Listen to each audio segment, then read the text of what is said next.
make this a function of temperature. It's pretty hard to do just by looking at this. But if you think about it and you kind of lean on some work of the Penman-Monteith equations, you can actually come up with a nice framework to basically estimate evaporation just based on temperature and get a first order picture of what we think global mean precipitation will look like going forward in the future. So essentially our goal here is going to be to eliminate the surface sensible heat flux, but also this gradient or this kind of difference in warming between the surface and the atmosphere. And if you do a first order Taylor series expansion about the saturation specific humidity, Q star here, you essentially say that Q star at some temperature is going to be a function of that atmospheric temperature, TA, and then there's dq dt. And if you stare at that, it's pretty intuitive that this is actually the Clausius-Clapeyron relation, which is essentially this 7% increase in moisture per degree of warming. So that dq dt is essentially alpha times Q star, where alpha is this Clausius-Clapeyron scaling factor. And the whole point of this is that this allows you to kind of linearize around evaporation and essentially approximate evaporation from the saturation-specific humidity with all these different other constants, like relative humidity, the Clausius-Clapeyron relation, the difference between warming, specific humidity, or the bulk transfer coefficient, and the wind speed.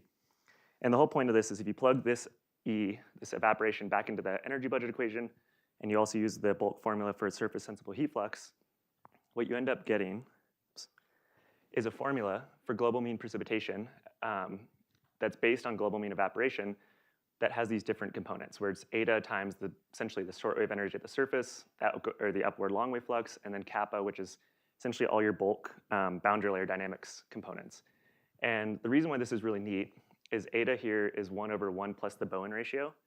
And this Bowen ratio is at saturation. So you can think of this as a Penman-Monteith equation for a terrestrial evaporation, but a saturated surface, which is what the ocean is.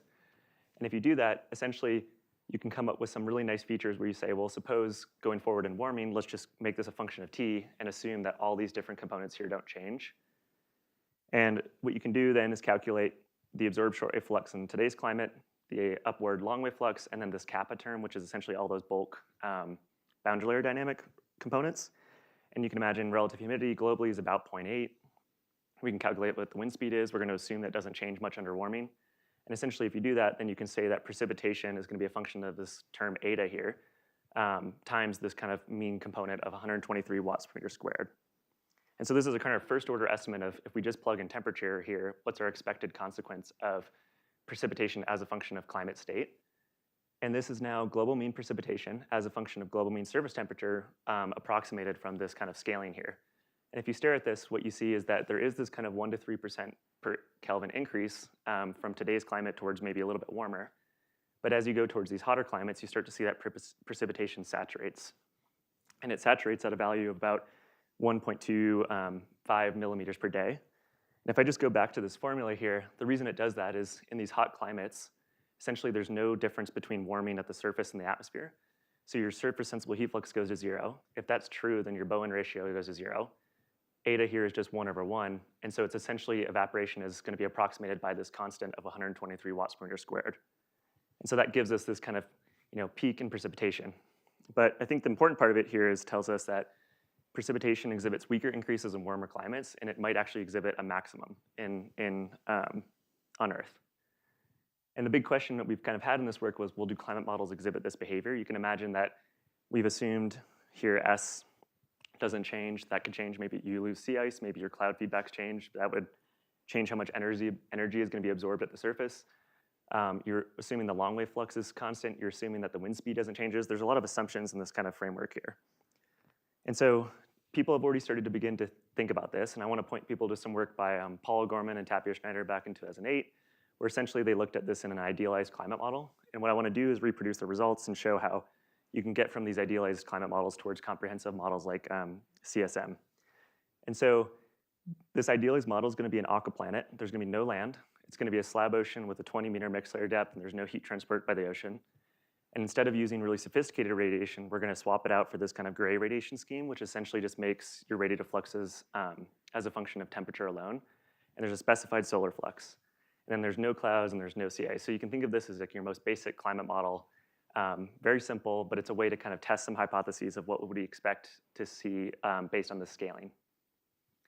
And so if you take this climate model, you can tweak the optical depth of it and start to simulate climate change. And again, I'm plotting global mean temperature as a function of global mean precipitation as a function of global mean temperature. you can see it increases fairly linearly at a rate about 1 to 3% per Kelvin. And essentially for these ranges of surface temperature, there's kind of no state dependence of precipitation. It just increases at that same scaling. But as you tweak the optical depth more and simulate these more extreme kind of hotter house climates, you see that precipitation starts to exhibit that maximum.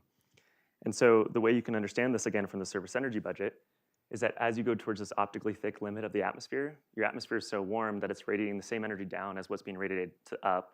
There's no difference in temperature. So that means your surface longwave, upward longwave flux is 0, and so is your sensible heat flux. And precipitation is entirely just balanced by shortwave radiation at the surface. And you can then say, well, what's the specified solar radiation in this model? And it actually matches the implied rate of global mean precipitation. And so this tells us there is, again, a fundamental limit that GCMs also suggest should exist. But again, this model is idealized. It contains a lot of several simplifications. There's no land that can modify your surface energy budget. There's no sophisticated atmospheric radiation. You can imagine that would modify how much radiation is absorbed in the atmospheric column. And there's no clouds or no sea ice. And clouds might respond differently and then therefore change how much energy is being put towards the surface.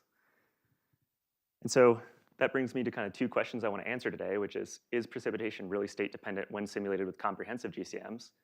But what really is the maximum global average precipitation in the world? Can we kind of put a number on what we think the maximum rate of precipitation would be? And so the reason I think this is quite interesting is actually if you look at the paleo record, this is now a reconstruction of global mean surface temperature going back 500 or nearly 500 million years. And what you see is this is a reconstruction from Jim Hansen back in 2013, but then now there's an updated version kind of using modeled observation proxy, Judd et al. And you can see that we go from temperatures of maybe to the present day about 286 Kelvin or 288, down to these glacial cycles of 282 Kelvin. We kind of oscillate between that and the late Pleistocene, and then we go peak back up to these really hot house climates back in the early Eocene. And if you kind of match these numbers here to where those temperatures are, and you go back to this plot here, you can say how confident are we that this saturation occurs at, say, 315 Kelvin in this model, and would precipitation actually exhibit this peak in the past climates if we're reaching values that are getting close to that? You can imagine that might change if we include clouds, which would change shortwave fluxes to the surface. So it's kind of an important question, and I think more of like a theoretical exercise, but it has implications for understanding paleoclimate as well. And so to answer this, I want to kind of leverage this idea of a climate model hierarchy to build in this complexity and try to understand where can we break this relationship down. So on the y-axis, I'm going to plot comprehensiveness, or the number of components of a climate model, with this being less and this being more up here on the upper part of the y-axis. And on the x-axis is going to be complexity, or the level of detail. Over here is your least complex, least comprehensive model. That was that GCM with the gray radiation. And then we're going to move along this hierarchy to say, well, what happens if we swap out that gray radiation for a more sophisticated radiation scheme, or we include the land surface? What would happen if we include clouds and sea ice? And then kind of moving away from single models, what about all other climate models that are developed across the world? And the way that I'm going to start to plot this is add additional details to each of these plots. But again, what I showed here was global mean precipitation as a function of temperature exhibits this increase, but then it saturates at a certain level of about 6 millimeters per day. And so I'm going to go back to this idealized climate model. And what I didn't tell you before was I ran those simulations, but now I'm running them with the same model, and I'm just going to swap out the radiation scheme. This is actually a really neat framework that was developed by Jeff Vallis in 2018, essentially kind of combining all of these different idealized climate models where you can swap them out with just Python code, and it compiles the Fortran code and allows you to do this. So what I'm using is the model of intermediate complexity, or of idealized moist atmosphere. It's called MEMA. Again, there's a slab ocean, 20-meter mixed layer depth, Q flux. There's no heat transport. But instead of gray radiation, I'm going to swap it out for this RRTM. This is what most climate models use. I'm just going to tweak the atmospheric carbon dioxide value to simulate climate change. But I'm going to form two sets of simulations, one in an aquaplanet and one with a realistic land surface, where the only thing I've changed about the land is there's a different albedo and there's a different heat capacity. So there's no active land processes, but it's really just to say if you had 30% land across the Earth globally. And so if you take that plot of global mean precipitation as a function of temperature, here's the gray radiation model. You saw that increase and it saturates. When you swap out the radiation scheme, you actually see that precipitation increases pretty similarly for most temperatures up to a certain threshold, and it begins to saturate at a lower bound. And it ends up saturating at maybe a value of about 4.5 watts per meter squared, or millimeters per day. And so this really tells us that including sophisticated radiation, can change the rate of precipitation increase, but also the mean precipitation peak, or the maximum in precipitation. If we then include that same atmospheric component, but now just swapped out the land surface, you decrease the mean precipitation, and arguably there's very little state dependence in that precipitation at all, right? You can kind of see there's an increase in precipitation. It maybe starts to begin to saturate, but not to the same degree that you see in these interactive aquaplanet, or the interactive radiation in an aquaplanet configuration. And so if we go back to our surface energy budget, we can say precipitation globally equals evaporation. Let's look at how these different components add up to understand more of the processes and the mechanisms contributing to this. And so I told you this earlier. If you plot, oh yeah, so here on the this left plot is the net shortwave radiation. That's the S term. Here's your net longwave flux, and then here's your surface sensible heat flux. You can see that the gray radiation model, essentially there's just the same amount of incoming solar radiation. That's in part because of how it's constructed. Essentially in this model, you prescribe some incoming solar radiation. Some of that's absorbed in the atmosphere, but that doesn't change, and the same amount reaches the surface. So that's a constant as a function of climate here. But in the interactive radiation, you see that strongly decreases as a function of climate state. And I should say there's no clouds in this model, there's no sea ice. So the only thing that's going on here is the atmosphere is containing more water vapor, and it's just absorbing more of that solar radiation in there and preventing it from hitting the surface. And so the way you can start to think about this is as you march towards this state where the atmosphere is optically thick, it's radiating the same energy down from the atmosphere to the surface as what's coming up. Your long wave and your surface sensible heat flux tend to march towards zero. And so precipitation is entirely set by this S term, right? The shortwave energy absorbed at the surface. But because that's decreasing pretty sharply in these simulations, there's a weaker increase in precipitation, but also a different maximum in the precipitation rate. So we can add that now to this kind of hierarchy. We can say, okay, well, we swap out gray radiation for this interactive radiation. We actually see a weaker increase in precipitation and a lower maximum rate. When you include that interactive or that land surface, you actually see that there's very weak state dependence of precipitation, and there might arguably be a 1 to 3% Kelvin scaling across different climate states. So let's include clouds and sea ice. And so for this, I'm going to turn to work that Zhang Chu and Chris Polson were leading back in 2020. And this is actually really neat work where they essentially were looking at the state dependence of equilibrium climate sensitivity. So this is the global mean temperature resulting from a doubling of CO2. And they essentially took different versions of CAM 4, 5, and 6, and essentially doubled CO2 consecutively, but allows you to look at the doubling, or the ECS as a function of the initial climate state. And so if you plot that doubling of CO2, or the temperature change from that doubling of CO2 as a function of the initial state, what you tend to see is that ECS for today's climate, maybe in CAM 4, was about 3 Kelvin. There has been this steady increase for the consecutive versions of CAM 5 and 6. But as you increase that climate state, what you see is ECS is larger as a function of the warmer states. And so this tells us there's some state dependence in how sensitive the climate is to warming, at least in a sophisticated community atmospheric model here. And they attributed this state dependence ECS largely to a strengthening of the shortwave cloud feedback. And if you think about that, that might actually modify the shortwave energy available for the surface. So if we plot global mean precipitation as a function of those same climate states, here's the interactive radiation, but with the land in the idealized model. Here's CAM 4 and 5 and 6. I don't see much state dependence here, right? You can kind of see an increase in precipitation, but it kind of goes at the rate of about 1 to 3% per Kelvin. If anything, maybe this interactive radiation with the land surface actually is the one that has some state dependence, but at least for CAM 4 and 5 and 6, I wouldn't say there's any state dependence in precipitation here. And so I reached out to Zhang about this back in, I think, 2023.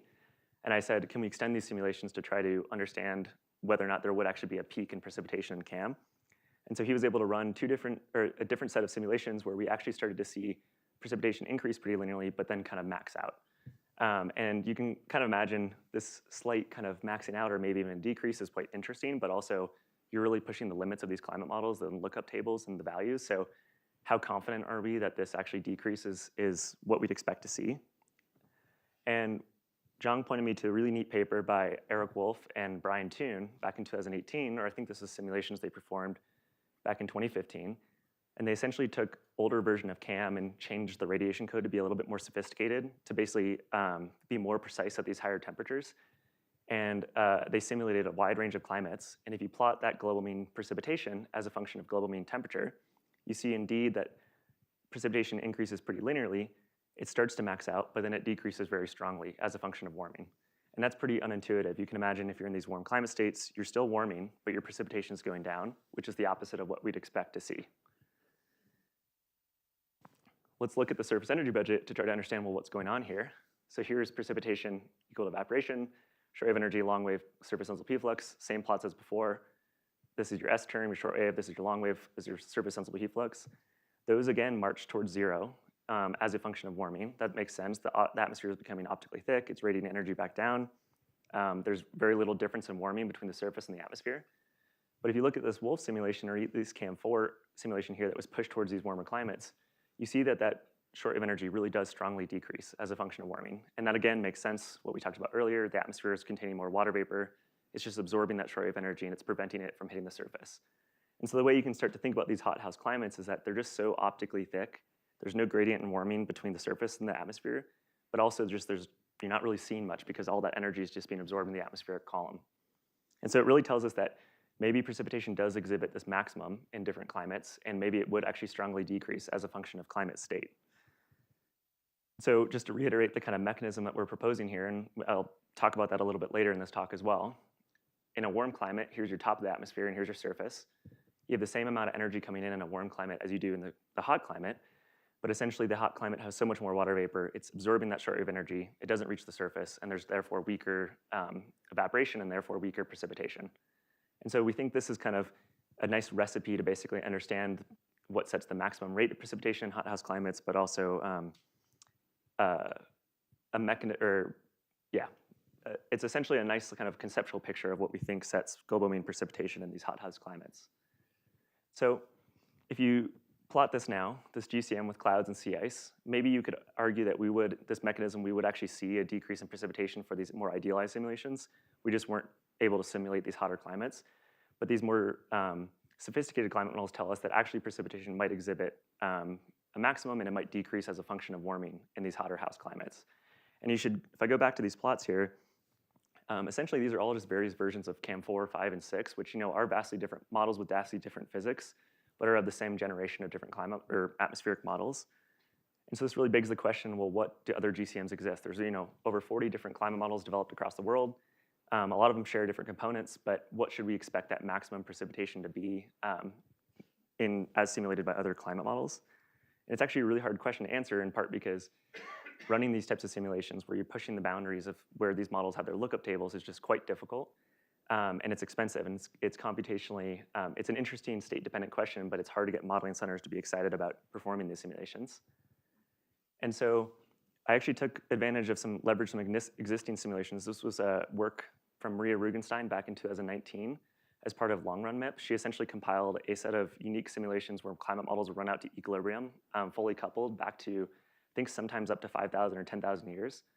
And modeling centers perform sometimes doubling, 4 times, 8 times CO2, so you can really start to look at these state-dependent processes. And I grabbed 2 models that allowed me to kind of maybe start to investigate this. That's the MPI Earth System model and the HAD-CM3 model, which is an older version of HADGEM. And essentially what you see is, if you plot those as a function of global mean precipitation as a function of temperature with these different CAM4 or the Wolf et al. Simulations, they align quite well in these climates relative to today. But if you squint, you can kind of see maybe the MPI model is going to equilibrate at a different value than the CAM model.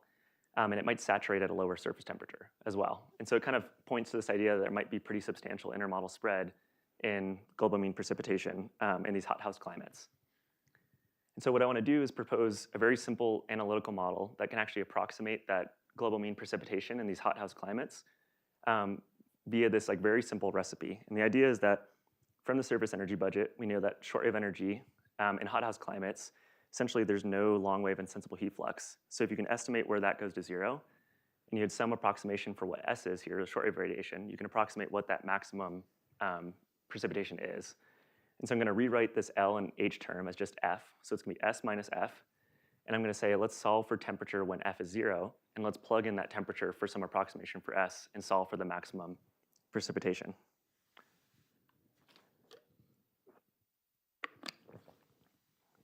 Okay, so we can leverage these existing simulations that Eric Wolf and Brian Toon ran. And that's what I'm plotting here now is F as a function of surface temperature. This is from that climate model. This is essentially CAM4 and a slight variant of that. And what we're going to propose is this kind of functional form of F equals f sub c, which is essentially the mean component of this curve, and there's going to be this tangent component. And the whole point of this is that if you look at this plot, there's a pretty linear space here where it increases as a function of temperature, but it saturates at a higher temperature.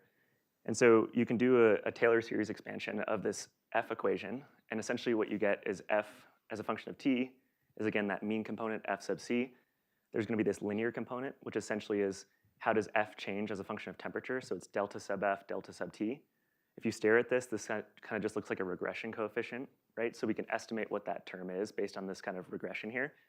And then there's these higher order terms that just capture where that begins to saturate. And the whole point of this is you can write out a very simple equation that just says, let's approximate the long wave and surface sensible heat flux as a function of temperature in a linear form. So it's A plus B times T, essentially. And you can fit this model, if you just take a pre-industrial control simulation and a 4 times CO2, you can fit this model and then approximate the long wave flux as a function of temperature. So what's neat is I don't need all these different simulations to get these coefficients. I just need a pre-industrial control and a 4 times CO2, which is what most modeling centers provide as part of the standard CMIP output. And if you look at this, you can see this red line approximates it quite well. It approximates it precisely when it goes past 0, but it also kind of captures that saturation. So this tells us that the long wave flux and surface sensible heat flux are taken care of. The shortwave component is a little bit more complicated, in part because there's going to be here, we're going to break it up into a cloud component, but also this clear sky term. And so there's no like satisfactory way to approximate the shortwave cloud effect analytically. So we're just going to, again, make that a function of regression coefficients. So I'm just going to call it A plus B times T, but these are going to be cloud radiative effects. But for the clear sky term, it's actually a little bit cleaner and a lot nicer to work with. And that's in part because you can write out this clear sky term as 1 minus the albedo, 1 minus the albedo times the downward component of the shortwave clear sky term. And the whole point is in these hothouse climates, the albedos are actually relatively constant. They have no ice, so it's really just whatever the land surface was set to and whatever the ocean was set to. And at least in these idealized CAM simulations, the land surface albedo doesn't change. There's no forest die-off or anything, and the albedo is really just set by the ocean. So that's going to be set to 0.07, which is what we'd expect it to be over the ocean domain. And if that's true, then all we need to do is really come up with a functional form of this clear sky term as a function of temperature. And so we're going to approximate that surface term as the difference between what's coming in at the top of the atmosphere and what's absorbed within the atmospheric column. So that's S downward TA minus S downward clear sky absorbed in the atmosphere. And for the atmosphere, we can actually turn to a really nice paper by Ben Fielder and Bill Collins back in 2015, essentially where they showed that most climate models, you can actually approximate the clear sky, what's the shortwave radiation that's absorbed in the atmosphere as a function of clear sky radiation with this simple form. And so what this form is telling us is, first, there's an optical depth. There's going to be some kind of optical depth of the atmosphere. Mu here is the cosine of the zenith angle. Globally, that's just going to be set to a constant. It's pretty easy to approximate. And then there's going to be some kind of incoming solar radiation that's absorbed in the atmosphere in today's climate, S sub c. And then eta here is going to be your kind of maximum fraction at which you could absorb, just to kind of understand if a model's radiative transfer scheme, or to kind of capture that intermodal spread in a model's radiative transfer scheme.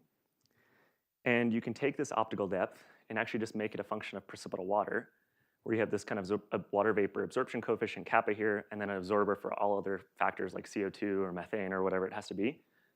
But precipitable water actually scales like the Clausius Clapeyron relation, which is again that 7% per Kelvin scaling. So we can write out now precipitable water as a function of temperature according to this analytical formula.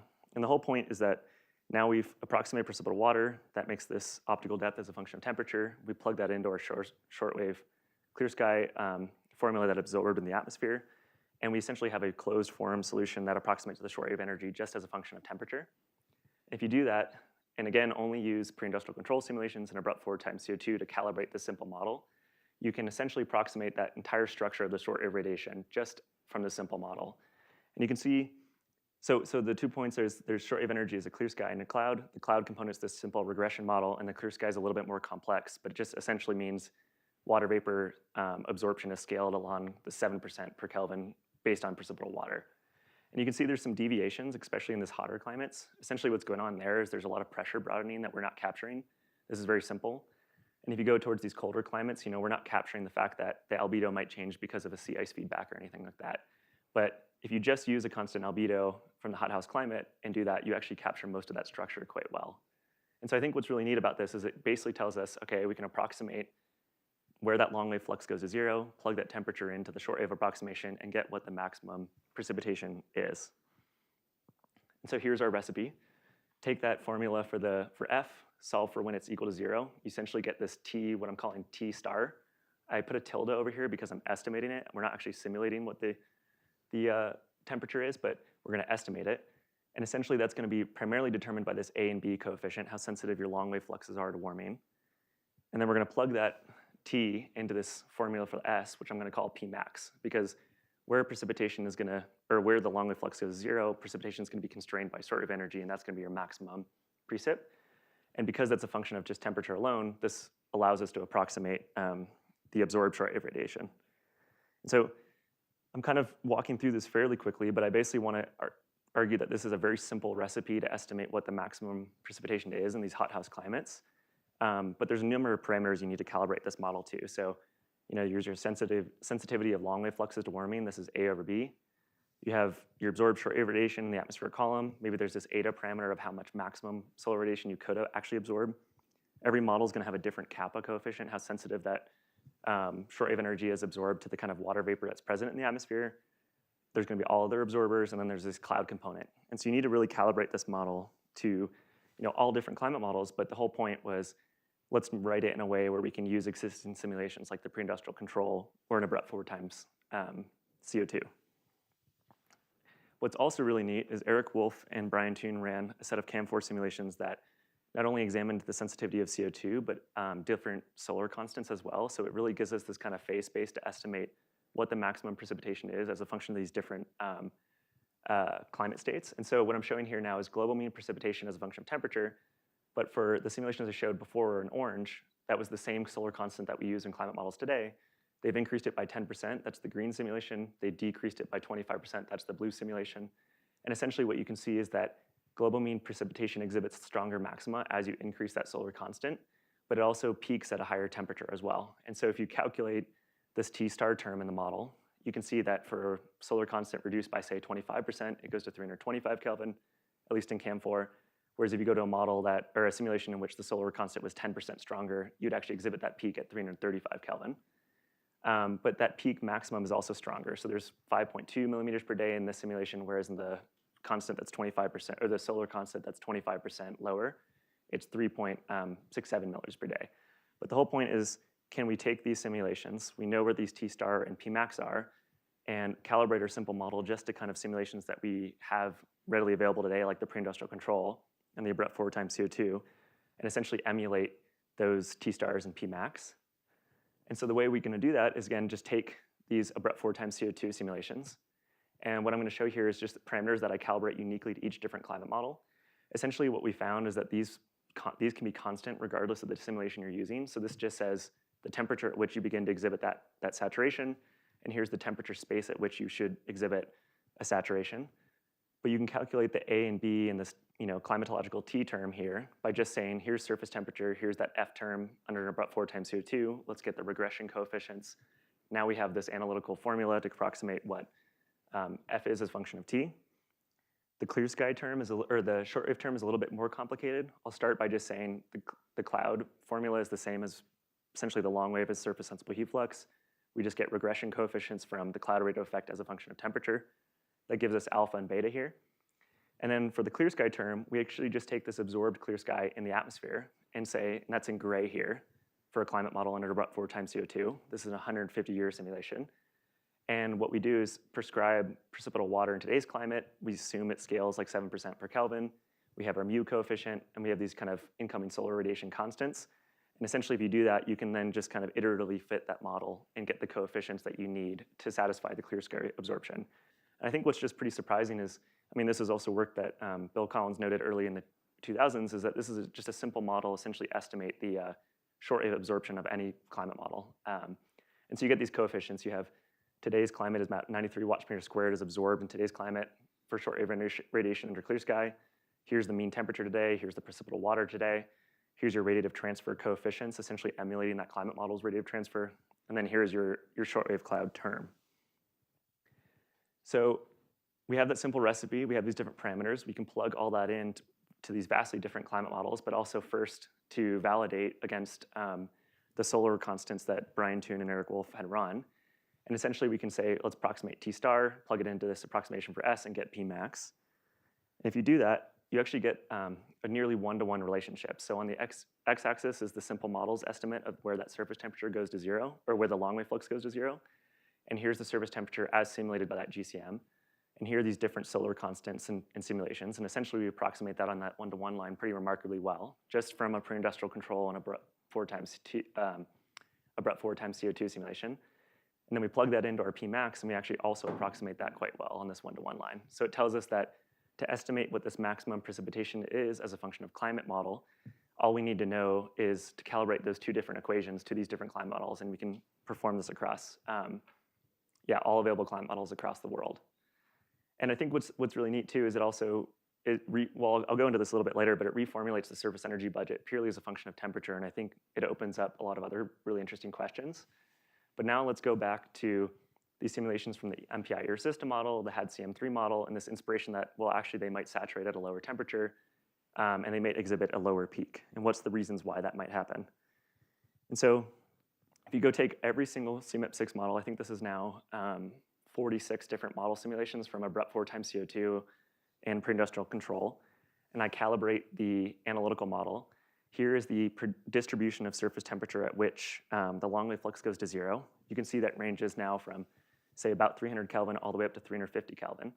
And I can plug that temperature in for the analytical model and essentially get the precipitation maximum, and that's going to be ranged now from 3 millimeters per day all the way up to 9 millimeters per day. So first, I think this is neat, but 2, that's a huge intermodel spread, and I don't know if we have any confidence of which component or what's going on here, or what should we trust? Should we say the maximum is 8 millimeters per day, or somewhere between there, or is it 3 millimeters per day? So to start to kind of understand the sources of that spread, or what's contributing to the spread, we can break it up into our 2 different terms. So this term one right here is the clear sky term. That was the shortwave approximation that I've came up with the analytical model. And here's the cloud rate of effect, which is just that linear regression component. And you can see that models actually are pretty certain that the maximum precipitation as implied by clear sky radiation is going to be somewhere between, say, 6 and 8 millimeters per day. But most of that spread that kind of gives you that width of that distribution is coming from the shortwave cloud rate effect, which probably isn't too surprising, in part because that's one of the most uncertain aspects of climate models under forced change. But essentially 70% of the spread comes from the cloud component, and 30% is going to come from this clear sky component. And the way I like to think about this, and I've been pitching it to people, is that without shortwave cloud rate effects, there really is a fundamental limit on what precipitation is in today's climate, or not today's climate, on Earth. And so if you were to keep consecutively doubling CO2, we should expect that to max out at about 8 millimeters per day and go no higher. What's really neat about this framework is it allows you to come up with sources of intermodal spread that can be attributed to both the radiative components of models, but clouds, and the base state of the climate as well. So this top panel is going to show the clear sky term, which is term 1. And I've essentially just said, let's approximate term 1 with the intermodal spread of all these different mean state components. So like precipitable water today, the temperature today, the solar constant. That only contributes maybe 30% of the intermodal spread, whereas the majority of the spread actually comes from the radiative transfer coefficients here. So this is eta, kappa, and tau, which essentially is just how sensitive your radiative transfer code is to that precipitable water. And most of that spread is actually coming from that. So the clear sky term can be entirely attributed really just to the intermodal spread of the radiative transfer scheme. And if you take the cloud component, you can do the same exercise of just plotting the intermodal spread of term 2 against the intermodal spread of these different terms, where the others are set to the multi-model mean. And essentially most of that spread, again, is from the sensitivity of that the shortwave cloud response to warming. And I don't think that's too surprising, but the whole point here is that if we can start to constrain what this value is in across climate models, we can start to better constrain what that estimate of the maximum precipitation is, but also kind of, if you can constrain your radiative transfer model scheme in today's climate, you might also be able to reduce the intermodal spread and essentially this maximum precipitation. And so to summarize, I just want to say the response to precipitation to climate change does depend on the background state. In these hot climates, global mean precipitation really does cease to increase with warming, and it actually might even begin to decrease. This occurs because the atmosphere becomes optically thick. Precipitation is entirely balanced by shortwave radiation at the surface, but because your atmosphere holds more water vapor, you're going to absorb more of that radiation in the atmospheric column, and that's going to limit evaporation and therefore limit global mean precipitation. And this simple analytical model can really be used to estimate what the maximum mean precipitation in hothouse climates might be. And we showed that ranges between, say, 300 and 350 Kelvin and 3 and 9 millimeters per day. But I wanted to really end with some broader implications here is that I think there really is a fundamental limit on what global mean precipitation could possibly be on Earth. Again, that ranges between 3 and 9 millimeters per day, which is pretty unsatisfactory amount of intermodal spread. But the point is that there now might be actually an upper limit on what precipitation might be of about 9 millimeters per day. And I think these results actually have some interesting context for understanding paleo applications, especially at warm periods like the early Eocene. So I showed this plot earlier of global mean temperature going back 500 million years. And what you can see is that there's periods where temperature reaches maybe above 300 Kelvin all the way up to maybe 315 Kelvin. And if we were to trust those lower ends of these models, we might actually say global mean precipitation exhibited that peak in the past. But you can imagine there's a lot of other things that go on in these past climates. You might alter the land-ocean geometry that would alter your surface fluxes. Clouds might respond vastly different. You might actually have interactive land where forests die off and there might be changes in albedo, so we don't capture that. But I think a lot of really interesting future work could explore this, at least in understanding paleo applications. But I think some of the more fun stuff that we did here too was we reformulated components of the surface energy budget just to be a function of temperature. And so if you combine these approximations with other approximations from like idealized energy balance models or diffusive heat transport, you can really start to understand a wide range of processes in physics in the hot and cold climates, especially around heat transport or spatial patterns of the hydrologic change like P minus E. And so I think there's kind of some broader implications of writing out the energy budget in this way as well. So just wanted to end by saying thanks, but these have been written up, one paper back published in GRL just last year, and then one I'm currently in prep about to submit to Journal of Climate. So happy to take any questions.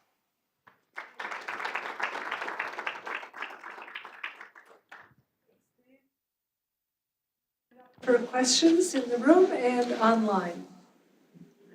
Yep. Oh, Mike's good? Yeah, Mike's so good, right? I mean, yeah.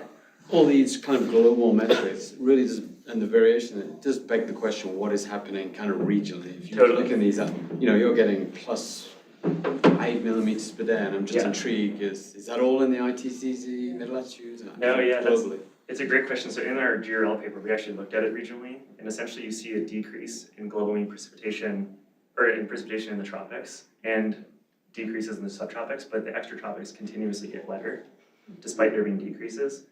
Yeah, so there's really strong regional variations to this. It has implications for like precipitation variability and like episodic precipitation. So yeah, I think that would be fun to explore, but yeah.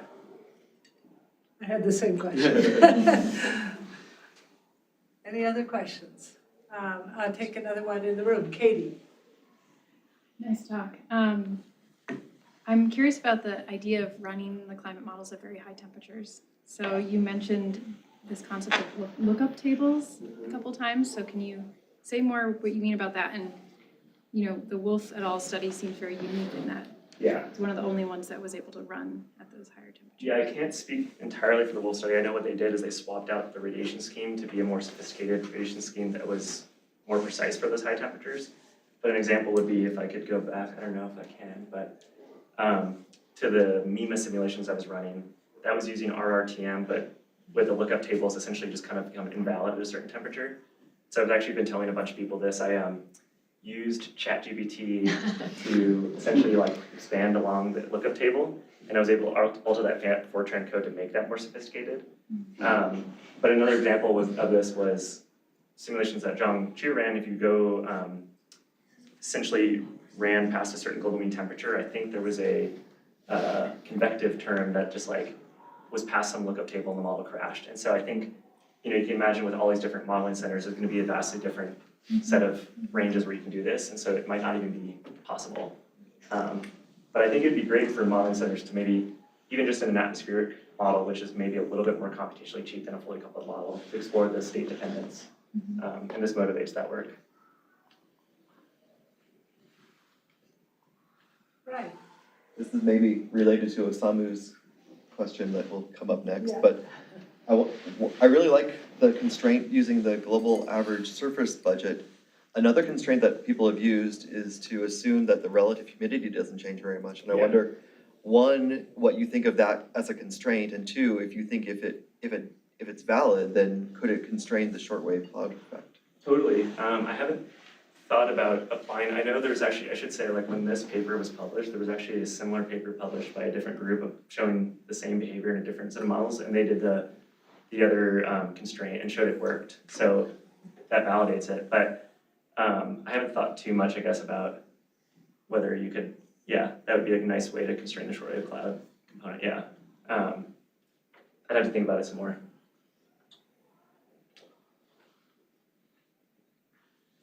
Okay, great. So maybe we'll take Osama's question and then we'll take the more in the room.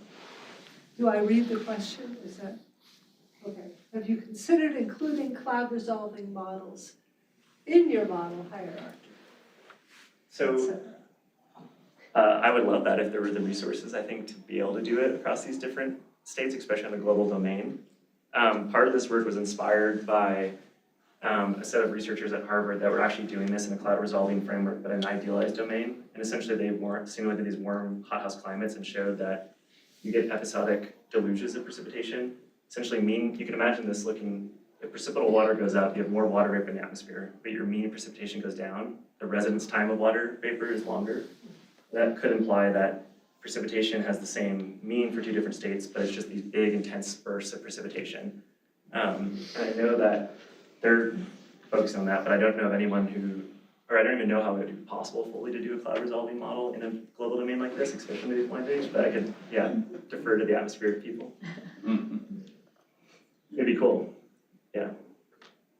Keith. Nice analysis, Dave. Some of this depends upon the composition of the atmosphere, like that mostly N2. Then you're referring to some deep time paleo. Yeah. Do we know much about the composition of the atmosphere billions of years ago? Jean, do you want to answer that? But yeah, I don't know. I think at least for the time series you showed the last maybe 500 million years, Yeah. The composition shouldn't be too different. Yeah.